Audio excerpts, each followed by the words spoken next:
it's interesting and frustrating with English because English is the only language and culture that has a spelling contest. Spelling makes sense in every other language. But so we use this as an example of how it can still change and grow, because this is how the word jail used to be spelled. And it was still common into like the 1950s. But so that's why that's up on the screen. But let's get into the vocabulary for the week,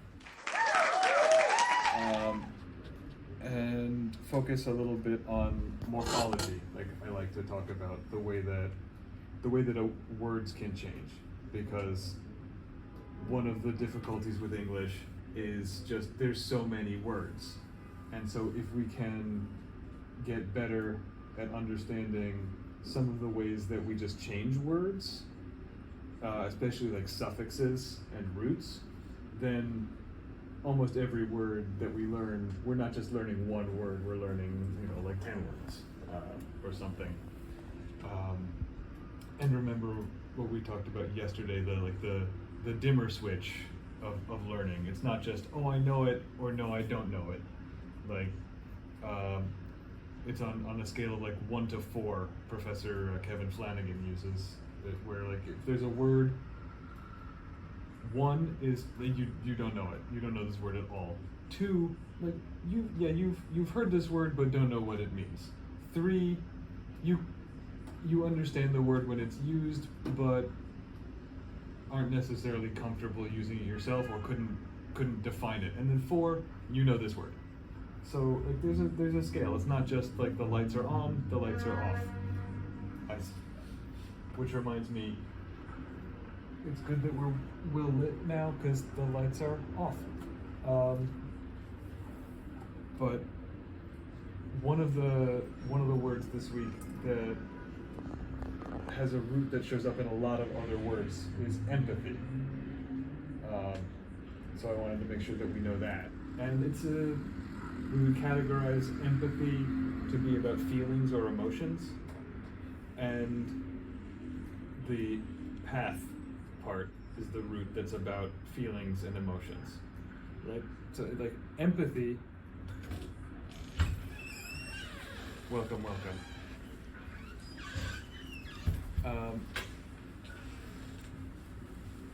Empathy is understanding how other people feel. Excuse me.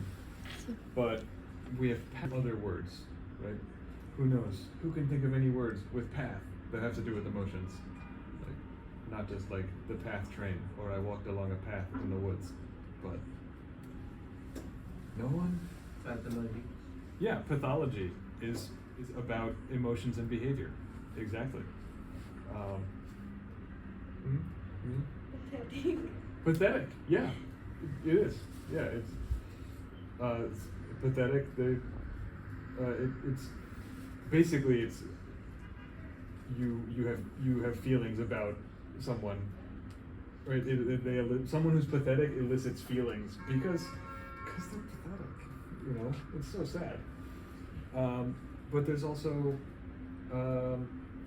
what is it?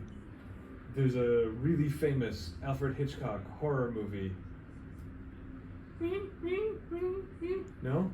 It's Psycho. Right? But Psycho is short for something. Not in this case. Psychopath. Yeah. Someone who feels crazy.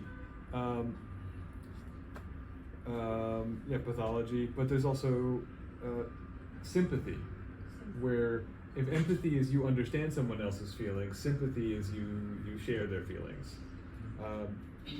And another important one, do you know apathy? What's apathy? No feelings. Apathy, I don't care. Yeah.